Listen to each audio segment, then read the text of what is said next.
Амра Андреевна, добрый день. Расскажите, пожалуйста, о том, что сделано за тот период, который вы работали в качестве министра финансов республики. С того момента, как я приступила к должности министра финансов, было очень много вопросов, которые нужно было решить. Мы начали с самых острых, проблемных вопросов, с формирования бюджета на 2015 год. Вступили в силу новые правила, и бюджет уже 2015 года был сформирован с учетом новой бюджетной классификации. Новые правила, сказали, вступили. Просто коротко напомните, что именно было. С 1 января 2015 года вступил в силу новый закон о бюджетном устройстве и бюджетном процессе, который требовал формировать бюджет по новой бюджетной классификации. В ускоренном режиме в течение 1 месяца мы переформировали бюджет, переложили его на новые рельсы. Так началась реформа в финансовой сфере.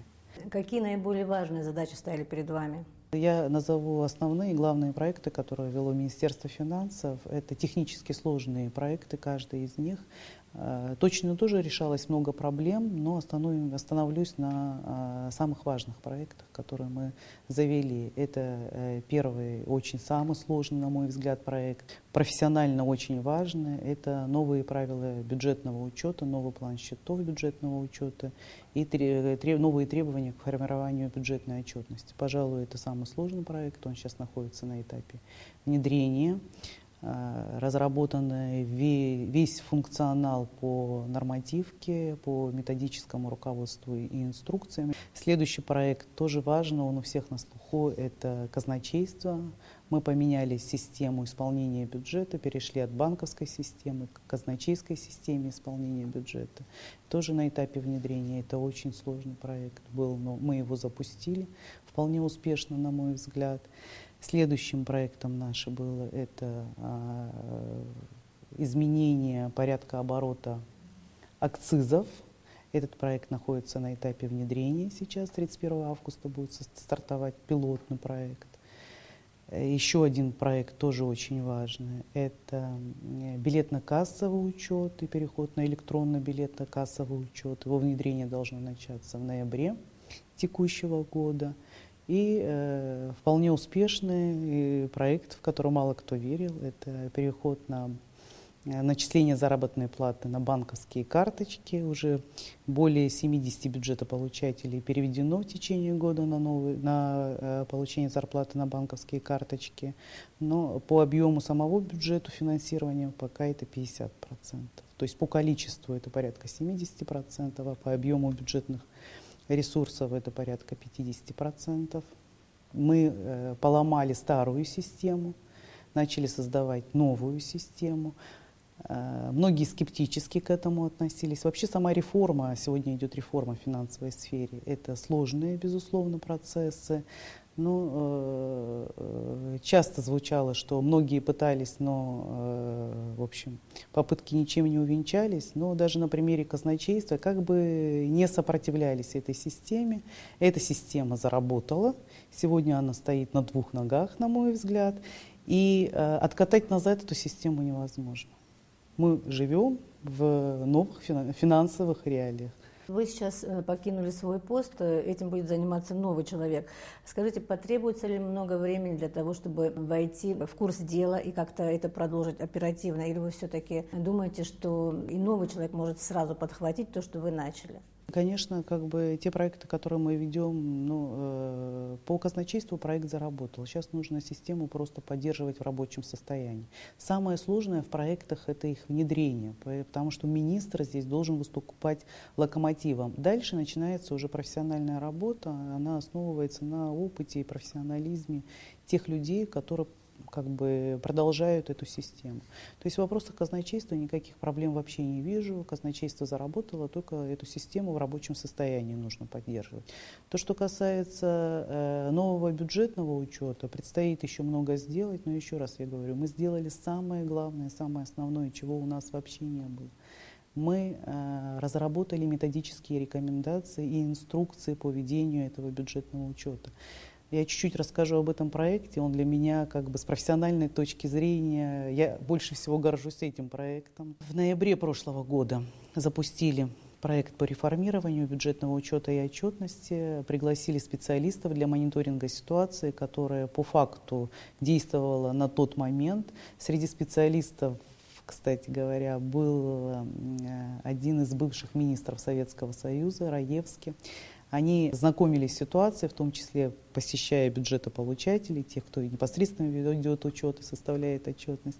И когда он вернулся, он сказал: о, какой ужас, они еще используют инструкции, которые я подписывал. То есть инструкции советских времен, по сути дела.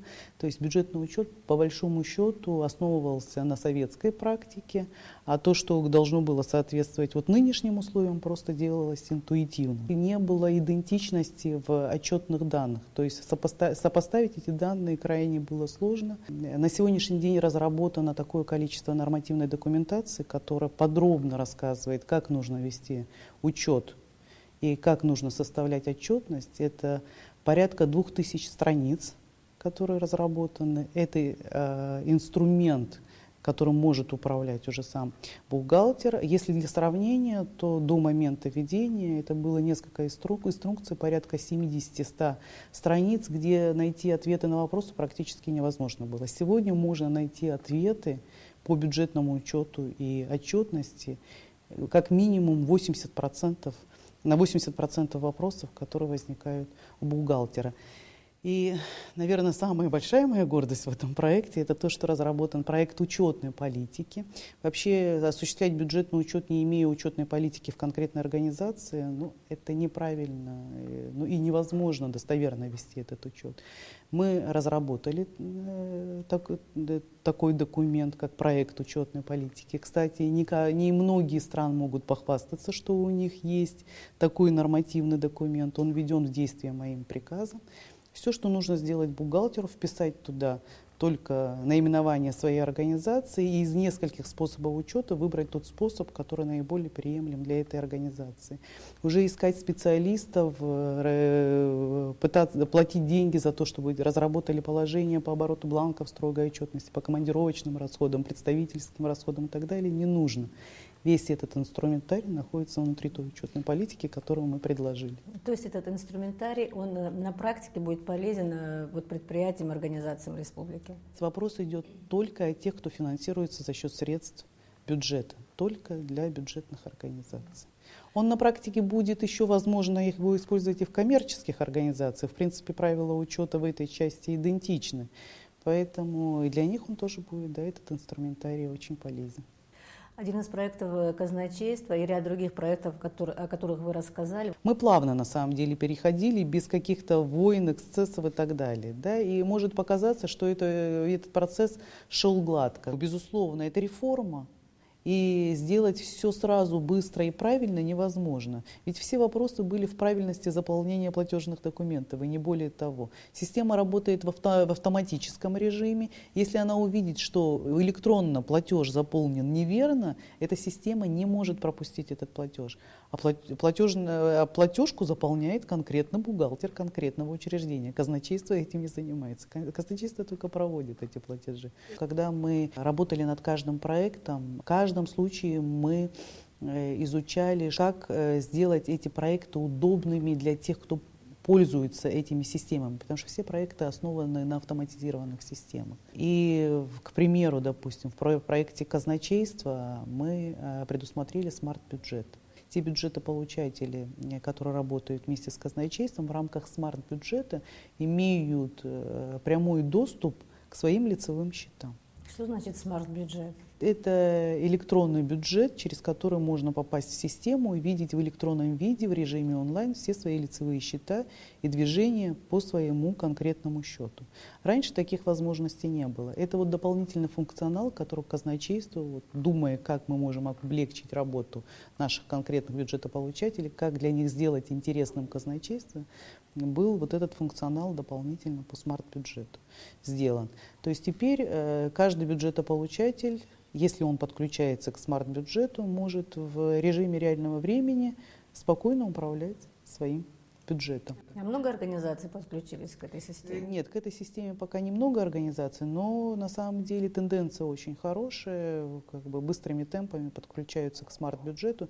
Здесь еще нужно обеспечить нормальный интернет для входа в эту систему. Естественно, это как бы работает через интернет. И еще один функционал, который туда зашит, в эту систему, это возможность формирования электронных платежей.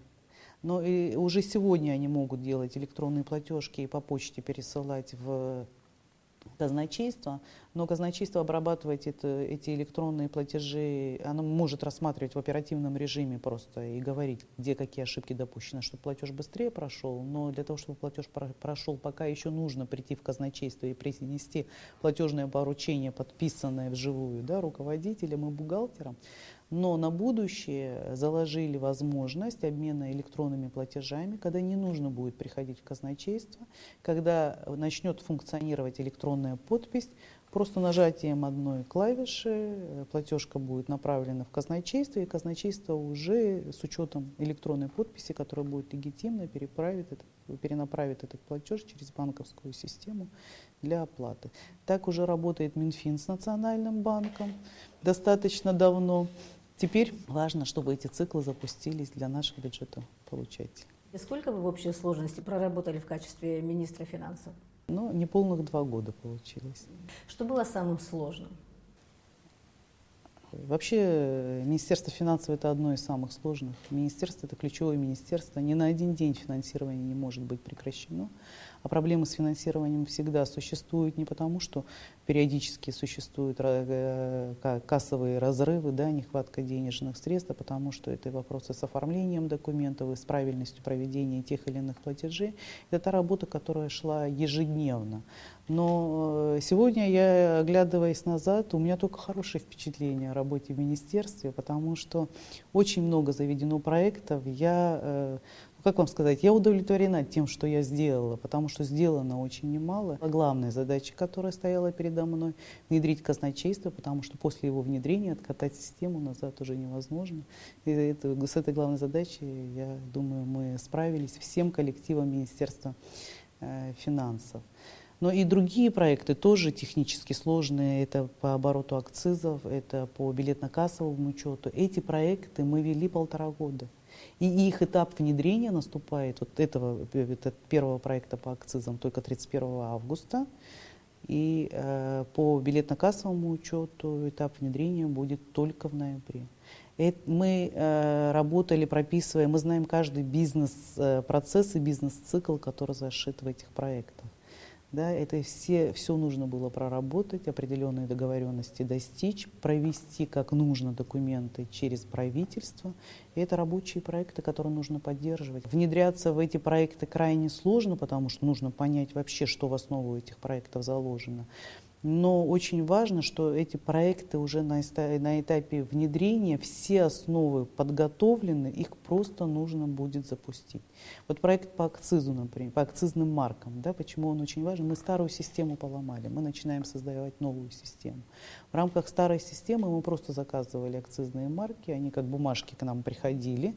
Мы по заявкам Министерства по налогам и сборам таможенного комитета передавали эти акцизные марки на реализацию, но дальше у нас не было информации, какое количество табачных изделий оклеено этими акцизными марками, сколько бутылок оклеено, допустим, алкогольной продукции, да, этими акцизными марками. В конечном итоге не было завершенного цикла.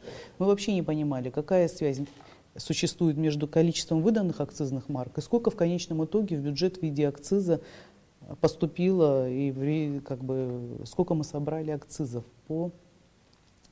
в конечном итоге, соответствует ли это объему акцизных марок, которые выданы. Сейчас эта система начнет работать совершенно по-другому.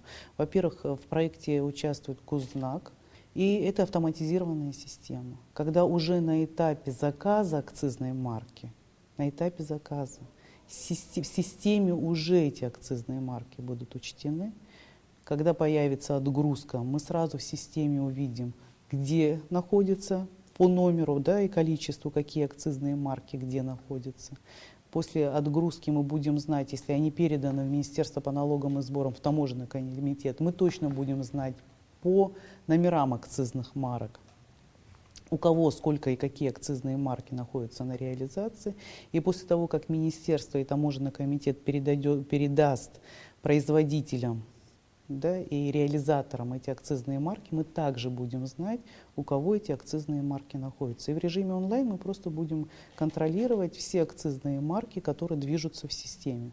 Предполагаете ли, что будут какие-то сложности во внедрении этого проекта? Будут, безусловно, сложности во внедрении этого проекта. Это еще раз мы ломаем старую систему, создаем новую. Естественно, сопротивление будет, потому что здесь абсолютно прозрачными становятся бизнес-процессы. Теперь мы отслеживаем, как движется каждая акцизная марка до момента ее оклейки производителем или импортером этого товара. То есть мы точно будем знать, какой объем продукции завезен или произведен. И исходя из этого мы сможем посчитать, какое количество налогов в виде акцизов должно поступить в нашу бюджетную систему. Более того, мы и здесь вообще продумали, как вообще удобнее будет нашим пользователям этой системы работать. И поэтому дополнительный функционал через интернет мы запустили. Акцизная марка штрих-кодируется, и любой покупатель, имея гаджет, смартфон, может отсканировать информацию по этой акцизной марке и проверить, действительно ли эта акцизная марка находится в системе или нет. Если придет отрицательный ответ, это означает, что эта акцизная марка нелегитимная, она не была выпущена государством. Какой еще проект вы бы хотели назвать, тот, который вы внедрили, над которым вы работали? С самого начала стали работать с проектом по бланкам строгой отчетности. В первую очередь продумали именно оборот по билетно-кассовому учету. Это касается всех оборотов бланков строгой отчетности билет в культурно-массовых мероприятиях, Новый Афон, Рица, все наши объекты туристического посещения. Мы через Минфин запустили оборот бланков строгой отчетности. Когда, в какой период? Стартовал этот проект в июле прошлого года. То есть он уже внедрен? Пока в ручном режиме мы контролируем оборот бланков строгой отчетности билет. Централизованно Министерство финансов заказывает билеты. Дальше по заявкам каждого, кто реализует эти билеты, выдаются билеты на реализацию, и Министерство финансов контролирует оборот этих билетов. Какие-то итоги уже есть? Безусловно, есть итоги. Мы о них как-то говорили в одной из передач. У нас по сравнению с 2014 годом оборот по билетам, то, что мы видим, это как по количеству проданных билетов, увеличился практически вдвое. То есть здесь тоже процессы в рамках оборота билетов стали контролируемы. Мы точно знаем, сколько мы отдали на реализацию, сколько билетов реализовано в конечном итоге за определенный промежуток времени. То есть там не срабатывает система контроля на местах. Здесь уже другие службы должны контролировать, как на местах это реализуется. Все ли обелечиваются или нет, Министерство финансов об этом знать не может, потому что это не функционал Министерства финансов. Но то, что продавать другие билеты, чем те, которые выпустило Министерство финансов, которые находятся в обороте, это недопустимо. В принципе, эти правила выполняются. Мы точечно пытались это проверять. Везде на реализации находятся наши билеты. Вот здесь мы точно уверены. Но это первый этап, который мы запустили, обороты бланков строгой отчетности через Министерство финансов. Следующим этапом пилотный проект мы сделали для Новоафонской пещеры. Это электронный билетно-кассовый учет. Это система, которая работает в ведущих музеях стран мира. Мы 1,5 года тоже трудились над этим проектом, он тоже технически сложный для реализации проекта. И в ноябре, когда чуть-чуть спад пойдет сезона, и мы будем готовиться к новому сезону, мы начнем запускать этот проект. Смысл этого проекта заключается в том, что билеты находятся в электронной системе изначально, и когда посетитель приходит на объект, это термобилеты, которые пропечатывает система, посетитель обращается в кассу, в кассе через соответствующее устройство ему отпечатывают билет, номер этого билета сразу фиксируется в автоматизированной системе и уходит в базу данных, оттуда изъять этот номер билета уже невозможно. В номере штрих-код прописывается, на входе уже на объект, после того, как куплен билет, да, дальше вход на объект идет. На входе на объект стоят турникеты, и пройти можно только приложив штрих-код с билета. Как только посетитель прилагает штрих-код, система закрывает уже в автономном режиме этот билет. По этому билету больше пройти через систему невозможно. Новоафонская пещера уже оснащена вот такими техническими? С ноября этот проект запускается и именно для Новоафонской пещеры, и этот проект является пилотным. Это мы, когда оборот билетов вводили в ручном режиме, это был первый этап, а вот второй этап это уже электронная система, которая начнет работать в автоматизированном режиме, и вся информация о проданных билетах в режиме онлайн будет отправляться на сервер и храниться там. Какие проекты вы не успели завершить и которые готовятся сейчас в данный момент? Один из основных, еще раз я говорю, проектов по бюджетному учету. Сейчас все финансовые службы должны перевести остатки своих средств на новые, учесть по новым правилам. Для этого, еще раз, мы разработали сквозной пример и инструкции по переводу остатков. Это вот главная задача, которую сейчас должны выполнить бухгалтерские службы всех наших бюджетных учреждений. Но почему я говорю, что этот проект является моей гордостью? Потому что в конечном итоге завершающим циклом всего этого проекта является формирование консолидированной отчетности. Существует много атрибутов, да, государственности. Вот, на мой взгляд, в финансовой части одним из атрибутов государства является наличие консолидированного отчета о состоянии имущества государства. Вот этот отчет никогда не формировался. То есть вы проявляете картину того, что есть у государства? Мы, наконец, зафиксируем то имущество и те обязательства, которые на отчетную дату существуют у государства. Вот такого консолидированного отчета никогда не составлялось и не было основ, в общем-то, для составления такого отчета. Мы сегодня создали все условия, чтобы такой отчет наконец появился. И вот этот атрибут государственности в финансовой части, это самая главная тоже задача, по сути дела, которая стояла, ее теперь нужно только реализовать. То есть все основы заложены, просто нужно сформировать консолидированный баланс нашего государства, чтобы понимать, в каком состоянии находится наше имущество и какие обязательства у нас сформированы на тот или иной период. Если очень напористо работать в этом направлении, мы такой баланс сможем получить уже по итогам этого года. Если сложно будут запускаться циклы, а здесь очень важна дисциплина наших бухгалтеров на самом деле, насколько правильно мы сможем отработать и заставить наших бухгалтеров сделать это правильно, сформировать достоверную отчетность. Если сейчас это не получится запустить, то вполне реально, на 99% я уверена, что такой баланс мы можем получить по результатам уже 2017 года. Если отвлечься от того, что вы прежний министр финансов, а просто эксперт в области финансов, допустим, да, скажите, на какой стадии находится реформа финансовая в нашей стране? Что еще необходимо сделать, на ваш взгляд? Мы на самом деле все процессы, которые нужно было запустить, запустили. Сейчас нужно просто двигать их дальше и поддерживать в рабочем состоянии. И реформа в финансовой сфере, именно государственной сфере, она, будем считать, что на начальном этапе состоялась, дальше просто эти все циклы нужно довести до конца и поддерживать. А следующим этапом, то, что мы планировали, это реформа вообще финансовой системы в целом, там, где работает уже бизнес. Нам нужно разработать новый план счетов, который будет соответствовать международным стандартам. Это то, что касается именно коммерческих организаций и коммерческого бухгалтерского учета. Нам нужно нормально разработать стандарты аудита, то есть то, что будет подтверждать достоверность того бухгалтерского учета, который существует.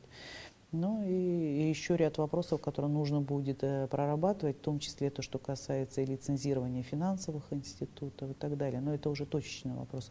Но глобальное, то, что сейчас, на мой взгляд, было нецелесообразно делать, потому что нужно было запустить именно реформу в государственной части, в государственной сфере, показать, что мы готовы к реформированию, государство готово, и госучреждения готовы, показать это бизнесу, а дальше уже запускать реформу в части, которая касается нашей рыночной экономики.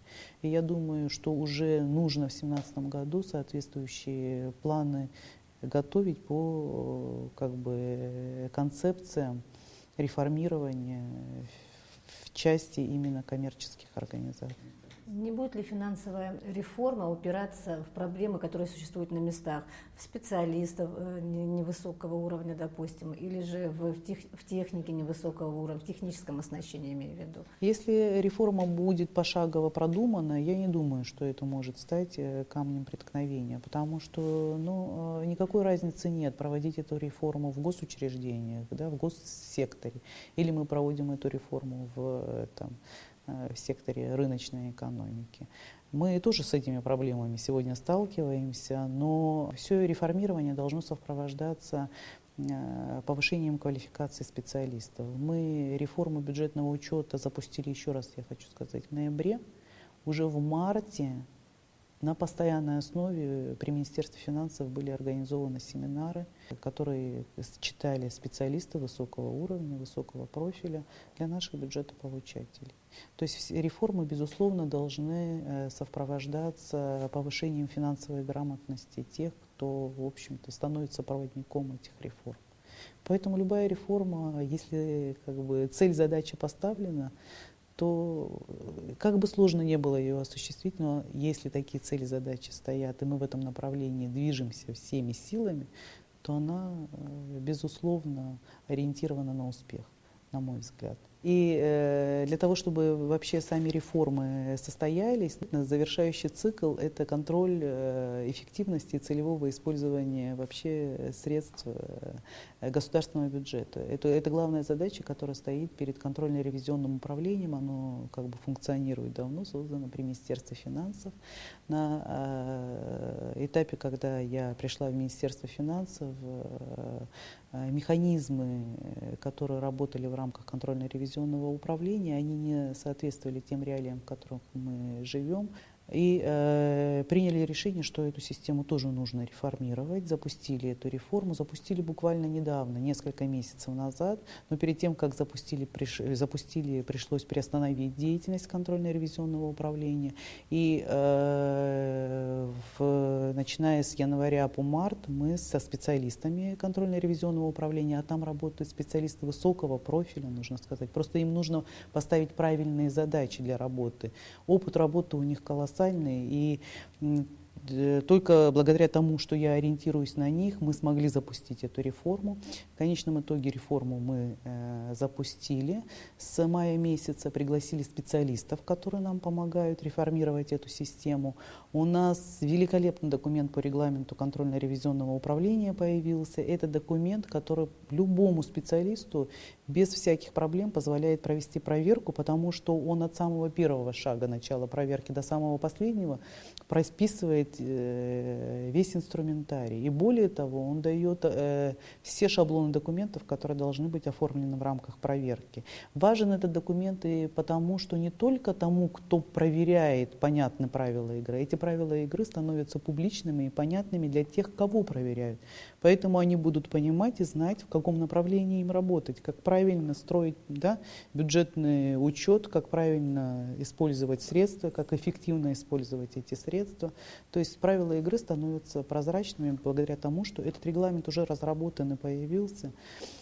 То есть это тоже очень важный момент. А за период с мая по август проведено уже более 10 проверок по новым правилам. И результатом этих проверок является то, что проверяющие фиксируют нарушения, допустим, нецелевой характер использования средств, неэффективный характер использования средств, нарушение правил бухгалтерского учета или отчетности, недостоверная информация и так далее. Но не просто фиксируют, как это было раньше, а дают финансовую оценку этих нарушений. То есть они говорят, сколько денежных средств неправильно использовано. Например, по этому нарушению неправильно использовано 100 тысяч средств.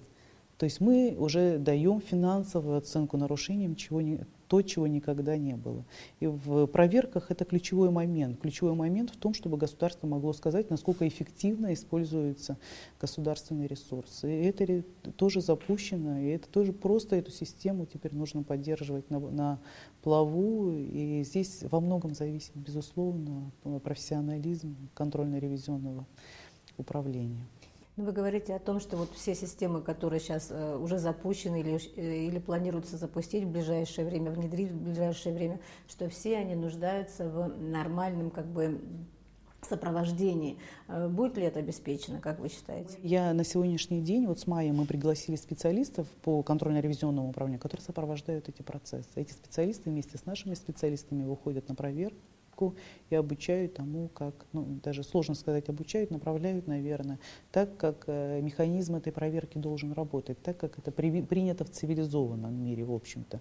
То есть сейчас я не хочу говорить о том, что наших специалистов нужно обучать, это действительно хорошие специалисты, только их нужно опыт работы перевести на новые рельсы. Вот такая задача поставлена перед приглашенными специалистами, и они до конца года эту задачу будут решать, то есть передавать свой опыт, направлять по этим проверкам.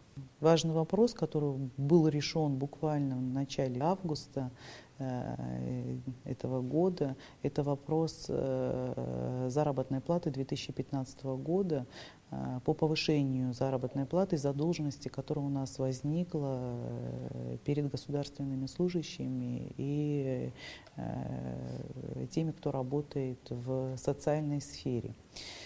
Мы в оперативном режиме провели все последние переговоры, все уже завершающие переговоры с Российской Федерацией. И еще пока я обладала правом подписью министра финансов, я подписала распорядительный документ, в соответствии с которым был произведен перерасчет заработной платы за 2015 год.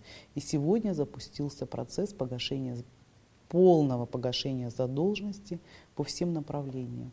Уже часть за этот промежуток времени получила перерасчет на свои счета, на свои банковские карточки, или в зависимости от того, как они получают по ведомости. Этот перерасчет, еще раз хочу подчеркнуть, за весь 2015 год получат все, кто находился на республиканском бюджете в сфере здравоохранения и образования, получат все, кто находился на местных бюджетах в Тхуарчал, Гал, Гулирипши, Ачамчира, если такая задолженность возникла в сфере здравоохранения, образования и культуры. По всем остальным бюджетам эта задолженность была закрыта еще в 2015 году.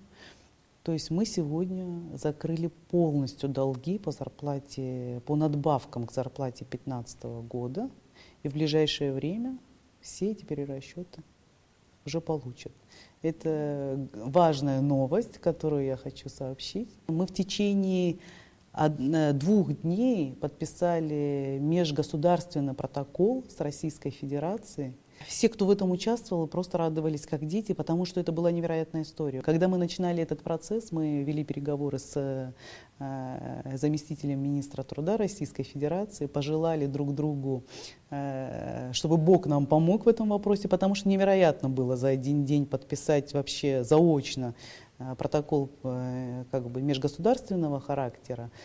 Знали, что история практически невероятная, но запустили этот процесс. И когда в 5 часов подписано с 2 сторон появился протокол, мною, как министром финансов, и Топилиным, министром труда Российской Федерации, все ведомства, которые участвовали в этом, звонили друг другу и поздравляли, потому что говорили, что пройти межгосударственную процедуру в течение 1 дня и подписать такой протокол это невозможно, потому что для этого требуется как минимум 1,5 месяца.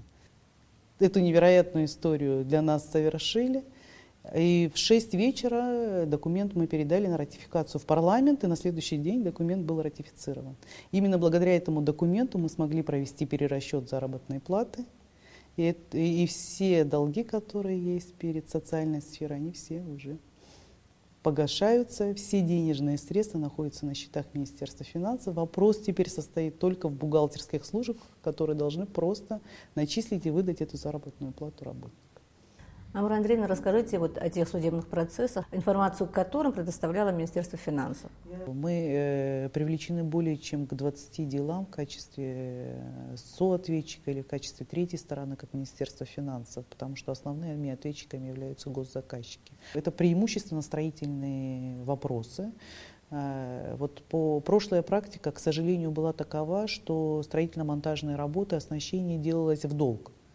В конечном итоге подписывались государственные контракты, но не оплачивались. Доказать то, что действительно это было запланировано в бюджете, не было запланировано в бюджете, по каждому отдельному судебному делу приходится работать в отдельности. Вот на сегодняшний день мы привлечены более чем к 20 делам в Министерстве финансов, судебным делам. В том числе там и есть нашумевшие дела, если вы помните, это дела по детским садам в Гудауте, по Лакербая и Гагарина, ремонтно-восстановительные работы, по которым вела Южная строительная компания.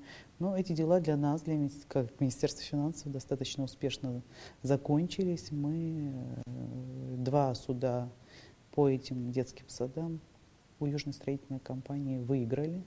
В работе находятся другие судебные дела, в том числе иски, которые были предъявлены по ряду других строительных организаций. Тоже часть из них выиграна, где-то мы, безусловно, суды проигрываем, обычная практика, но идем в любом случае до конца. Если понимаем, что правда на стороне государства, то эти судебные дела обязательно должны быть нацелены на успех и на положительные исходы решения. То есть еще одна очень сложная задача, которая стоит перед Министерством финансов, это вот эти судебные иски и правильная их отработка. Много сил и ресурсов отвлекается на это дело. И сами наши юридические службы с этим не справляются, мы для этого привлекаем адвокатов. И лично мне во многих из этих делах пришлось участвовать, как специалисту, как профессионально работающему в этом направлении для консультации по этим делам. Скажите, пожалуйста, планируете ли вы продолжить свою работу в финансовой сфере нашей страны? Ни минуту не сомневаюсь в принятом мною решении в отношении Министерства финансов, потому что стоят новые планы, новые задачи. Естественно, профессия для меня играет значительную роль. Я никуда из этой профессии не ухожу. Более того, я спустя 20 лет моей жизни за пределами Абхазии вернулась на свою родину и никуда уезжать не собираюсь. Анна Андреевна, спасибо за интервью. Я желаю вам удачи. Спасибо.